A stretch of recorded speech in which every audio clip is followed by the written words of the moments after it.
So we've just run out of cliche questions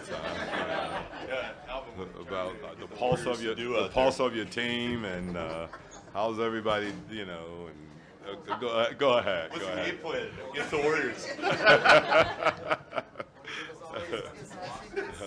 We're going to try to stay on the inside rail and not get on the outside, and see if we can cut the track and see if we can, be justified to the finish line. Okay. Just how important was that first half to see Solo get loose, to see those kind of, and Ian hit threes? How much does that mean for you guys, and how much of a difference do you think that played in the last game versus the first two? Well, you just got to understand the team that you're playing, and I know everyone says defense, but you have to be able to score the ball against these guys because they're going to score it, and if you're struggling offensively, then that just put added pressure on your defense. So you have to be able to try to come up with baskets, just to alleviate some of the pressure that you have dealing with their offense, I think.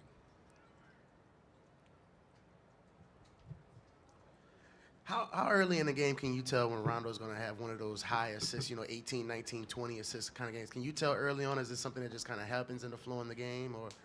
Well, I don't think so. I just think over the course of the game, depending on how we're shooting the ball or, how we're cutting and spacing,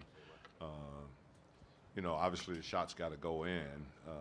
But I think he's always attacking. I think he's always finding guys in their best position to shoot the basketball, but we have to shoot it well for it to count as an assist. So I don't know. To answer your question, no, I don't know. It's not a feeling early on that boy, it's going to be a big assist day for him. You've kind of mentioned several times that just how much you've liked this, how much this group likes each other as a whole. How much have you enjoyed being around this group as compared to, you've been around this league for a while. Is this a unique situation to have a group that's like this, and how much has it meant for you personally? I think anytime you have, a superstar player like AD, I think he's got, I think he's got like Tim Duncan DNA. He's just a low maintenance guy. Love being around the guys. Like being a part of the team and just want to be one of the guys and it's a part of the team. I think anytime you have that, you're probably going to have a closeness on your team. And then if you add the other guys and the other personalities, like I don't think guys like Etuan gets enough credit, or a guy like Ian, who to me is a real pro that makes it easy, for those kind of guys to fit in here and be good locker room guys and everything. So you add a leader like Rondo, and the one thing I guess the one thing I've found about him more so than anything is that he is 100% about the team. Getting guys together, going to dinner together, talking it out, having their own shoot around. Sometime when we didn't have one, to bring everybody together, to watch film together without the coaches. Sometimes just to talk over things and discuss things. So I think anytime you have those kind of personalities, that in a way it becomes easy to be close-knit. Alvin, when you reflect on your time in Golden State, what did you notice the Steph-Q partnership, what that was like overall? Oh, I just think that, Q's he's a real interesting guy. He's got a great basketball mind, and I think he's got a great mind from the standpoint of development and things like that. So, he and Steph just formed this good bond and good relationship, and he's been working with him since then, and obviously it's paid off. But I think he's just a really good, solid guy, and if anybody knows Q, he's a friend for life, really. Yeah, over here, going back to Rondo, were you, I guess, surprised by his personality or the way he's meshed the team or became a leader? Because at other places he had a reputation sometimes of not getting along.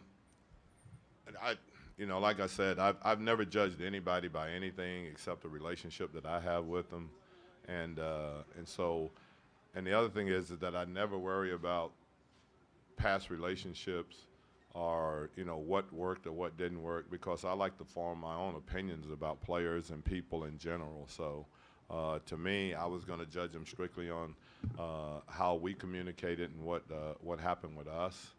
And you know, I've never even asked him anything that have happened in the past, to be honest with you. And I think he'll tell you that.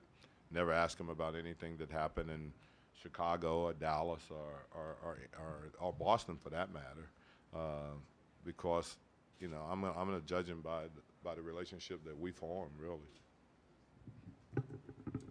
You said you expected it last game, but they went with McGee. But do you expect them to go small and start small today and go with Andre? No, because whatever I say, Steve's going to make it wrong anyway. So he's going to – if I say they're going to go small, then they'll start 4 big guys. So I don't know, but I will say this, that obviously they feel that their best team is with Draymond and KD, Iggy, and Steph and Clay, and then, you know, obviously filling other guys in. So that's the team that's going to play the most minutes. I do know that one, but as far as who's going to start or how they're going to do it, I'm not real sure. But that's the team that we'll play the most minutes against. Alvin, when you were on the staff in Golden State, after y'all won, you were very emotional about D'Antoni and the system and a kind of a validation of the way to play, and this was the right way to play. And I wonder if you think that debate's over now, just league-wide. The way y'all play is the way everybody plays now. Yeah, and I was going to say, it's funny how you weren't supposed to win a championship playing that way, but, you know, 3/4 of the league plays that way now. So, you know, I just knew that even when we were there in Phoenix, I just knew that, you know, once, you know, I understood what he was trying to do and the system that we were trying to run, I just thought that it was the right way, because I thought players would enjoy playing that way, and I thought that it was a new brand of basketball that you could spread the league, and you could spread and space the league, and, you know, you could utilize guys' talents. You didn't really have to, because it ends up being a positionless system, really. You know, you just have players, and there's not a 1 guard or a 2 guard, or, you know, you just have players. And I think that, you know, nowadays that's where the league is going, really. And by the way, they've done pretty good in Houston with that system too. Coach, we talked about the Kevin Durant versus Drew Holiday matchup before, but during this, as the series goes on and you start learning the guy's tendencies, do you think that's helped Drew in that matchup, kind of figuring out what he needs to do to be effective against KD? I think Drew's just going to play hard.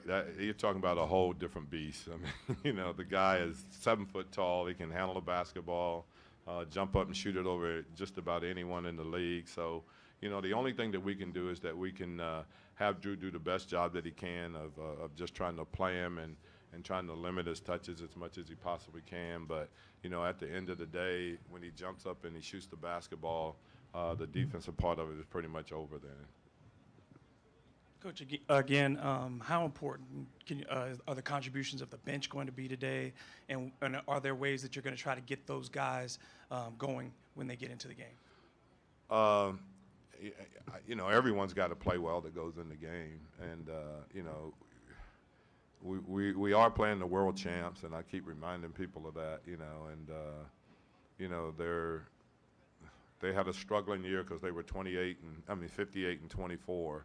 But, you know, they're a great team, and in order for us to beat a great team, we have to have all the guys have contributions. Obviously, we got to have our key players play well, you know, Drew, AD, you know, Nico.